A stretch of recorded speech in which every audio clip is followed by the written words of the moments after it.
Okay, Abusunya, the aftermath of NPP primaries are a course. So Dr. Bawumia already NPP presidential primaries no. After so already, Abusunya controversies bebre ena a war ne rain no ho. The lives of Kennedy Japan camp and Dr. Bawumia camp. Tension a war within NPP mo. Aha, gossip politics. So unsubscribe ya, subscribe, like, and hit on the notification bell. So any updates be I dropping one so once able to me. Akabina after say. Dr. Bawumia Erene NPP presidential primaries no Abusua Afenyo Markins are lead NPP minority in parliament. Oba Erebetu just say eye ne loyalty with Kennedy Japan no eye owu ena jise ebeti omontem. And after say yes our press conference ni we no Abusua Dr. Bawumia ne camp no obia contemplate and I say omo can say Dr. Bawumia remove Afenyo Markins as NPP minority leader. Na omon pese obeye leader in parliament bill. And NPP MPs ni bi wo ho a omo air fight against Afenyo Markins on the role in parliament. And abusuya Dr. Bawumia is to say obeye Afenyo Markins as minority leader na odi obi foforo aba say ono na ye minority leader. And ediana ebobo pimo eye Kwajo Akroma. Kwajo Akroma so oye Dr. Bawumia ne boy Sisiano, ama tension, aba NPP party nima enye asem ketu akra. Finally, Afenyo Markins aba be breaki silence on the remover as NPP minority leader. Ebusuya momi yanko na yanko nkuti ensema Afenyo Markins editu ja. Unsubscribe ya, subscribe, like na share ma afofron so ensa into me enkebi. Na Afenyo Markins breaki silence ewie eno. Eye Paul Adom Ochi. Edin se minso etwazo mami yanko na yanko nkuti gossip politics so exclusive with a group of people. He's one of those who will be coming after we had Sami Jemfi, Mahama Yarga, did I say Mahama Yarga? Dominic Ayine. Mahama Yarga is also supposed to be here. There are a couple of other people who will be coming for the first hour exclusive. So Afenyo. Yeah. I was talking about personality. If it is the opposite of yes, sir. It must be Afenyo. Because he's the guy who has good morning. Good morning. Let's hear what you have to say. Yeah. So I think I just received a video of some discussions, and I thought I should put things in the right perspective. First of all, Saturday after the elections, I came to Accra and did what I had to do. Sunday, I got in touch with the flag bearer. We agreed on a plan to meet with him as a caucus. I called a leadership meeting Monday afternoon. All my colleagues were in my office Monday at 1 p.m. dot. Prior to that, I had met the flag bearer face to face and I had briefed him on activities. So far, as you may know, we've had a 1 year without a leader, properly, so-called. And I've been in charge in Parliament, working with the party secretariat. So the General Secretary and I discussed that I needed to brief the flag bearer, which I did. It was a one-on-one, hearty, chat. And he was expecting us on the Tuesday morning.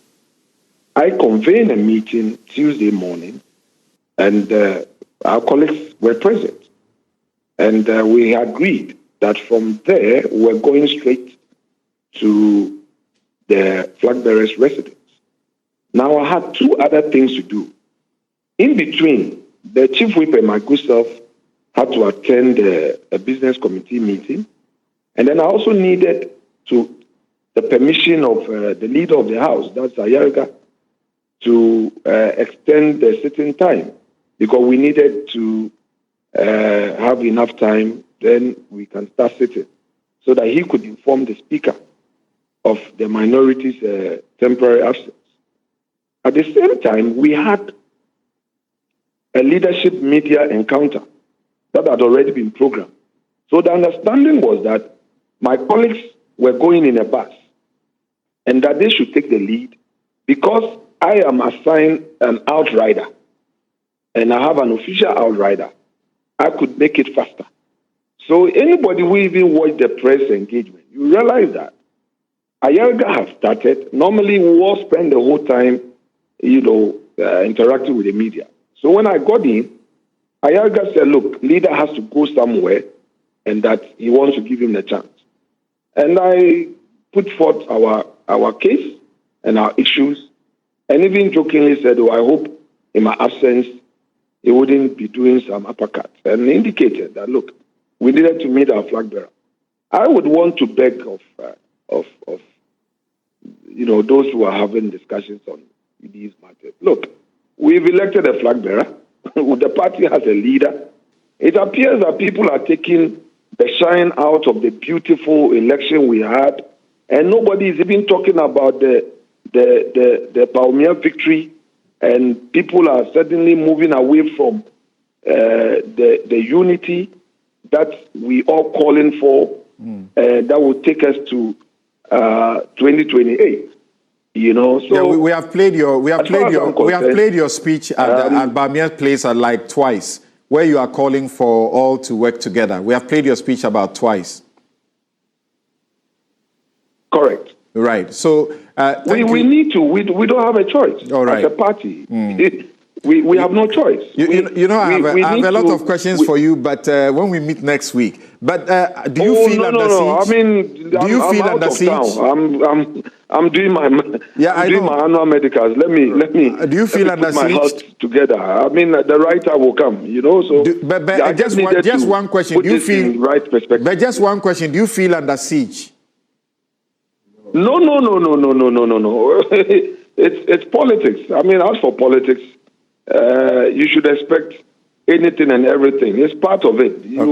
You don't come into politics to expect things to be all rosy. Not at all. You have 100%. You have 100% support for Bawumia.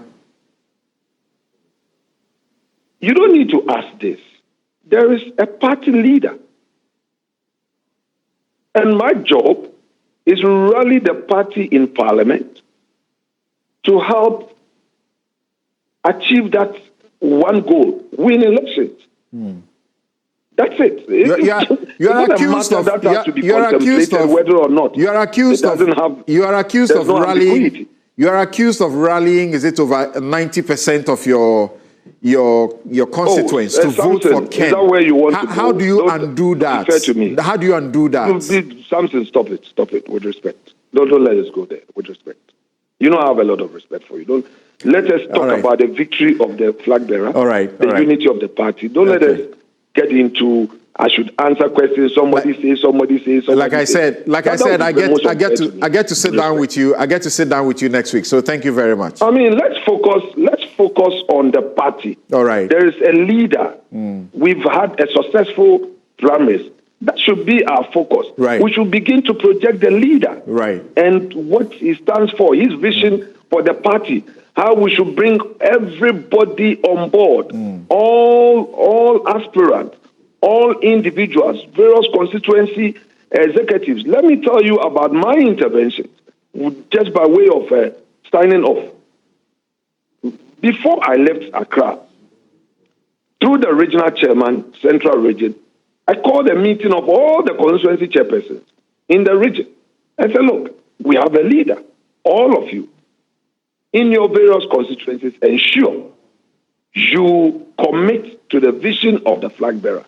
And that is what every constituency must do.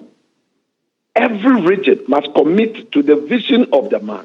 We move together, continue the next internal processes, prepare ourselves for the task ahead. That is what matters. Okay, thank you very much. Alexander Kwamina Afenyo Marking is the minority leader. That institution has given tourism a lot of money. If you look at the visitors there, and Akufo-Addo did it because Nkrumah is one of our biggest tourist exports. Right. So we really have to fix it. And it shows the candor of the man. Yeah. But anyway, the NPP is at an important place. But as I have looked at the history, what is happening to the NPP now almost certainly mimics what happened to the NPP in 1998.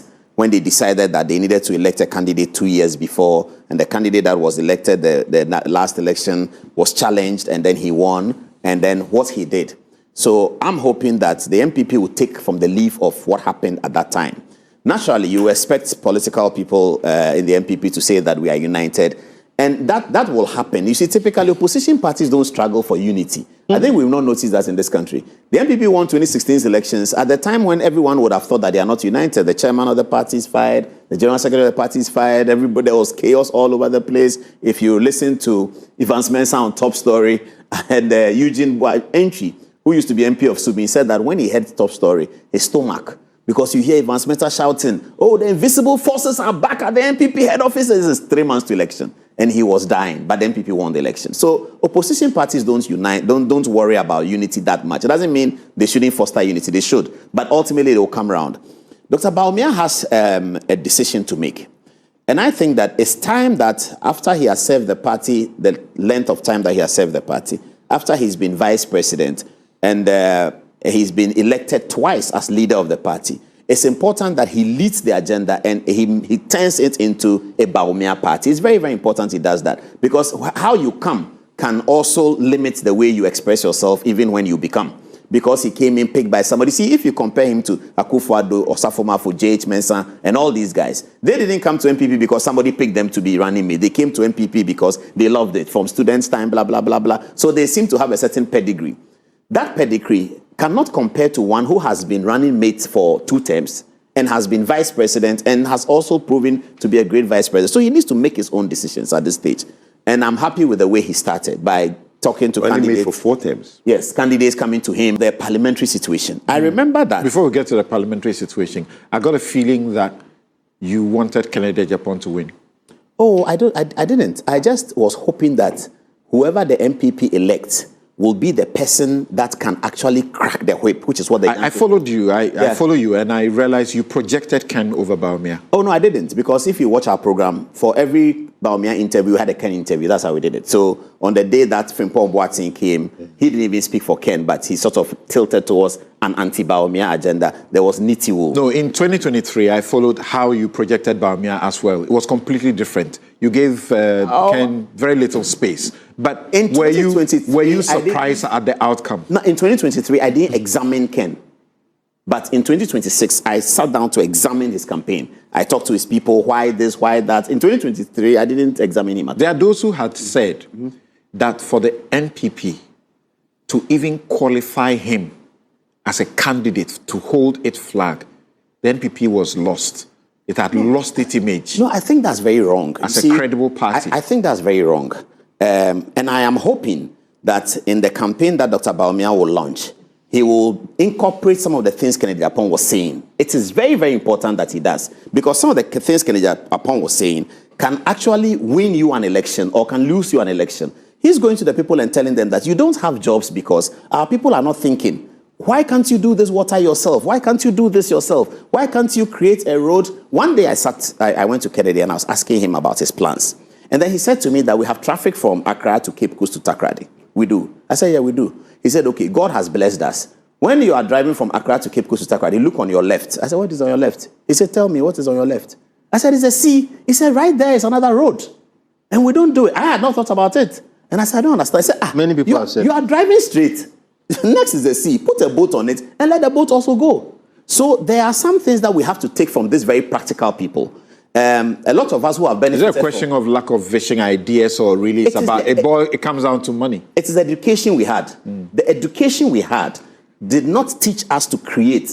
So few revolutionary people have come out, Kofi Bentil, Bob Hinson, and others, who are now telling us that you don't have to follow the path. We went to Legon, finishing and waiting to get a job. Do you remember what we were told will happen to the Korle Lagoon? By Kennedy Japan? No. By everyone else. By those the who NPP. Promised. Yes. Yeah, that they would change. What was going to happen? Yeah, they couldn't do it. So it's a question of money, really. No, it's not just a question of money. It's also a question. Here in this country, sometimes we do things in a certain way. If you want to do the Korle Lagoon, what a well thought out plan will do is first to settle and understand how to settle the people there and actually do settle them. So if you tell that all of you live around the Korle Lagoon, please, we are moving you to Mamprobi for this reason. Now here in Mamprobi, you have this and that and that. And then what we are doing at the Korle Lagoon, because it is your land, you have 10% interest. Again, Kennedy Japan told me that when he is trying to move people, we settle it. Here in this country, we don't do that. Look at the Labadi road, Teshi, where I live. Many governments have paid them to move. Akufo-Addo is the one who came to break the buildings because he said that, they've paid, Rawlings has paid you, this has paid you, but we just pay them. We don't move them anywhere. Of course, when Akufo-Addo broke that in 2019 or 2018, the NPP lost all that area. Labadi, Teshi, Nungwa was completely lost, and it will be lost. Today, the NDC is doing Ramsar sites and breaking people's buildings. I bet you it's going to feature in the 2028 elections because here we are. We don't do the thought leadership thing. Let's think. What do we do with these people? They are 50,000. If it's going to take us 2 years to do it, what is their birth rate? They may be 70,000. So let's move them to Amman-here, to Pram, to here. Build something that is attractive. And I saw it in South Africa. They built 2 million houses for people, move them and put them there. Build something that's attractive. But the land that they are living, you need to understand that they still have an attachment to the land. So what are you giving them in the thing that you are doing? For the Gan people, their one is located there. One is deity. Their deity is located there. They can't move the deity out. So yes, on the basis of that, to answer the question, I had examined Kennedy Japon's campaign this time, and I thought that there were certain things in that is good. So I needed to give them an expression on Good Evening Ghana, and that's what the team agreed. So that's what we did. So yes, Dr. Bawumia is still the, by and large, the likable person and the presidential caliber type of things. If you're asking me about the results, I was really hoping that Dr. Bawumia will repeat the 60%. But when I looked at the results, I was glad because I noticed that he had won places that he didn't win. And it's always important how the party see him. And I noticed that in Ashanti, which is what I was interested in, it looked like the spread was wider. The longitude didn't go up. So only 2 places in Ashanti he didn't win, right? And then place he didn't win the last time he won it. Correct. And this time the 2 places he didn't win. Yeah, that's what I'm saying. There are only 2 places he didn't win. Yes, but the Educhu one is understandable. And then there was another one. But most places he did. And then in my place, Labadi and Teshi, he increased this. So that when I saw that, I thought that, well, that's not too bad. That's not too bad. But yes, I mean, the results was below. Any comment about Brian? Now, I went to Brian as well. All right. I went to Impraiso to sit down. Where is the hotel? But what does it tell you that a place where Ken led in Volta region, for instance, he flipped it? Oh yes, Brian. When you looked at Brian's campaign, Ken is the biggest loser. Oh, well, yes, because if you come from 37 to 23, if you look at it on the state of the data, and it will look like, in fact, if you add Brian and Ken together, the Bawumia still beats them, yes. So it's not as if Brian took from Ken, or both of them could not match Bawumia, fair enough. But when I looked at Brian's campaign and the way he was doing it, I sat there for from 8 to about 2 p.m., watching him meet the delegates, and I looked at it. When I came back, I went to see Akufo-Addo. And I said, I've gone to see Brian. What he's doing is massive. You remember his very first meeting with us? He was mathematical. Oh, yes. He was crunching figures. Yes. He was not dealing with all the mundane stuff. Yeah. He was crunching figures. But I know this number of people here. I know who to reach. And he worked for him. And that's what I told when I met Akufo-Addo then. And I told them that whatever happens, and I think I said it publicly, whatever happens in this election, you cannot leave Brian out of the mobilization and the campaign of 2028. Because he seems to know what to do. And if the NPP is going to win 2028 massively, the organizational operation of Brian Achampong must be put in place. I think that's, everybody understands that. Right. And the ideas of Kennedy Japan and the support he will give must also come. Right. Thankfully, we haven't seen him say, I'm leaving party, I'm angry. And we haven't seen Brian say, I'm leaving party. Because that's suicide for any one of them, correct? Because they are learning from Alan. You see, when you leave a party that is in government, you get some attention.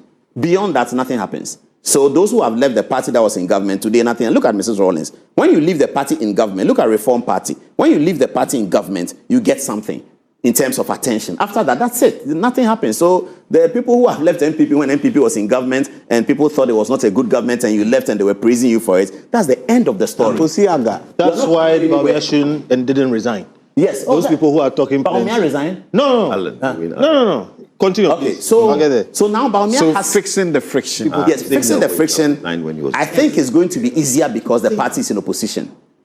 And that he must run very fast. Thankfully, he has a lot of time. The best thing that happened to the NPP was the decision to have this Congress early.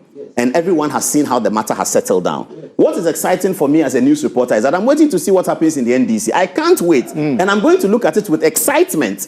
Because when people talk about a political party, NPP is this, NPP, it's with every political party, and we are going to see it. The Gen Zs who are now seeing their first government and opposition, they will see Now, it to and what they'll you be were going shocked. to that I paused you. The parliament is Yes, is Afenyo Making's position untenable, looking at his non-support for Bawumia and the way he marshaled his constituency for Kennedy Japan? Okay, abusuya we ne ensema ekoso ewo political highway so Afenyo Markins na yete ne nka se ode saa ensem no etudwa ede amaya enye asam keto akra unsubscribe ya subscribe like na share ma afofron so ensa intumi enka bi aha gossip politics TV so medama say